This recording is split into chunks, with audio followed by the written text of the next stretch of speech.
This week's 1044 is brought to you by Chevron Delo 600 ADF Ultra Low Ash Diesel Engine Oil. It's time to kick some ash. How a freight matching platform is using ELD data to find the right loads for the right trucks. Hey everybody, and welcome back to the 1044, a weekly webisode from the editors here at CCJ. I'm Jason Cannon, and my co-host on the other side is Matt Cole. When electronic logging devices were mandated in most trucks by the end of 2019, a bevy of data from trucks became available to ELD providers.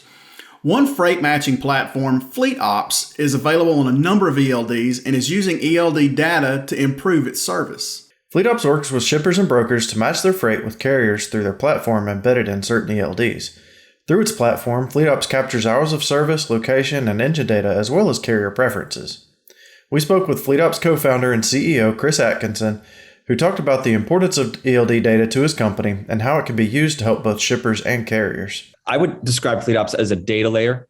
We connect nodes inside the supply chain network. We use data as a solution to problems that carriers and brokers in the industry have.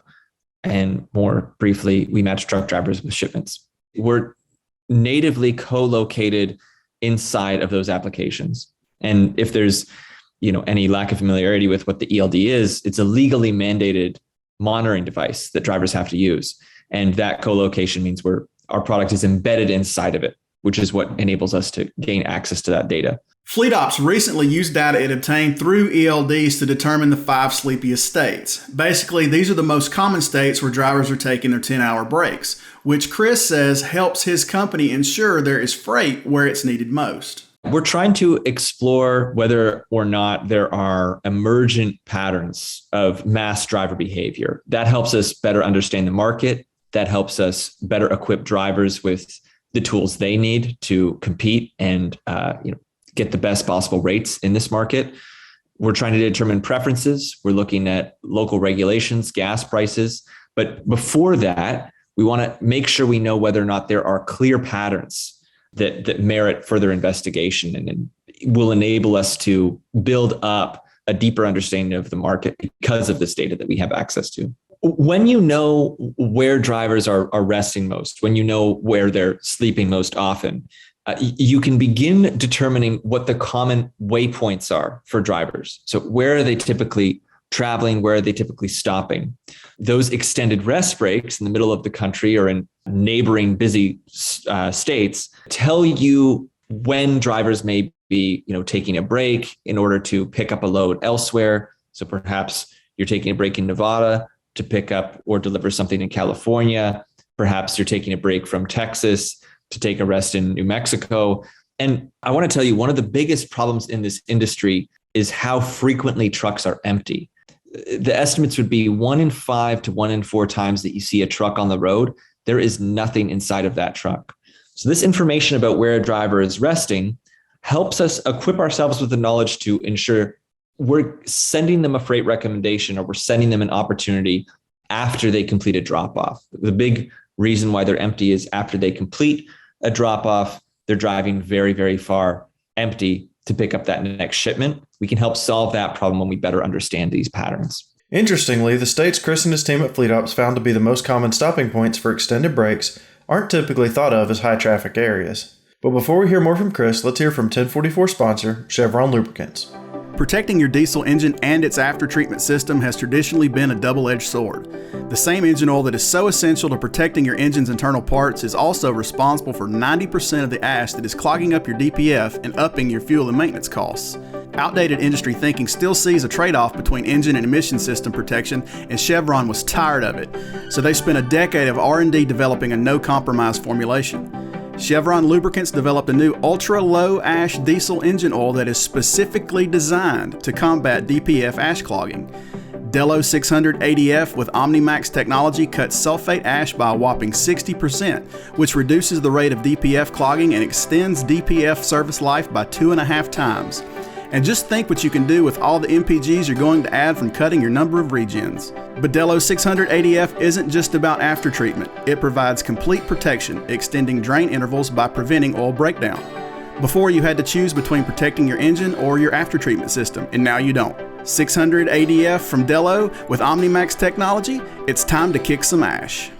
5 sleepiest states would be Montana, Wyoming, Nebraska, Nevada, and New Mexico. And for the majority of those cases, those are common waypoints in the middle of America where drivers are, either taking a break after having dropped off something in a nearby busy state, or where they're taking a break before picking up something in that nearby state. So it's usually related to the path that they're taking to these major logistics channels.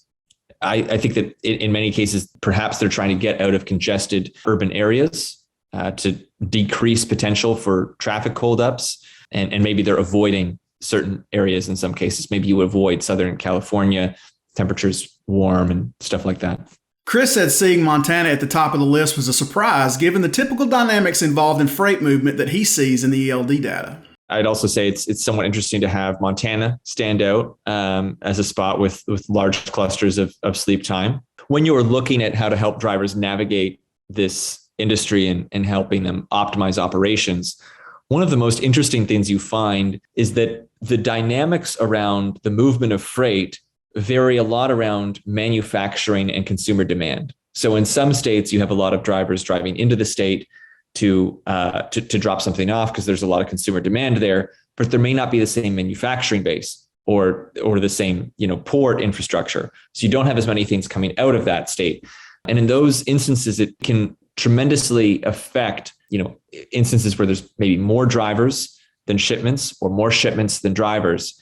And that has a significant impact on the demand of things. And so looking at that again, like that's what made Montana a bit of a standout, because based on the trends we see in the data, we didn't expect that. By having data on where drivers are taking their longer rest breaks, Chris said FleetOps and other freight matching platforms can use that information to improve their service to make sure there is freight in those areas to cut down on empty miles and more. And that data, valuable for us as a company or valuable for other companies that may be in this space, is looking at that and trying to identify, okay, when we know that drivers are in these regions, when we know that they're taking these rest stops, what can we do to ensure that there's freight nearby, or that we're, sending that driver a recommendation for freight nearby, so that we can reduce those empty miles, so that we can reduce greenhouse gases, so that we can make the industry much more efficient. Chris said that going forward, he hopes to identify more trends through ELD data to help drivers better utilize their hours of service, increase revenues, and a lot more. Freight is fascinating.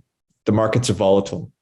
And what you will regularly see, if you look at any graphs or any analysis of what's happening in the market at any given time, is that as things fluctuate, it has a tremendous effect on the drivers' lives and all of our lives. We're trying to identify macro trends related to those shifts in what we call the spot market, which is the real-time market of freight moving, drivers looking for freight today, spot market demand and pricing power, and how that fluctuates. And that equips us with the knowledge we need to help freight brokerages and help trucking companies better manage their operations. We want to see macro trends related to increased difficulty for drivers finding loads, fully utilizing their hours of service. It's a complicated business. Call it fog of war out there. Makes it very, very challenging to identify what is the best next maneuver for me on what is really the chessboard of states in the United States. State will be either high demand for drivers or lower demand for drivers. And where you move can have a significant impact on how much money you make as a trucking company. So how do you fully utilize that and increase rate per mile, and also fully utilize your hours of service? You've got about 70 hours that you can work in a week. How do you use them to the best of your ability? How do you play your cards, I'd say? And how do we decrease the actual empty miles? And that's it for this week's 1044. You can read more on ccjdigital.com. And as always, you can find the 1044 each week on CCJ's YouTube channel. And if you've got questions, comments, criticisms, or feedback, please hit us up at 1044trucking@gmail.com or give us a call at 404-491-1380. And until next week, everybody stay safe.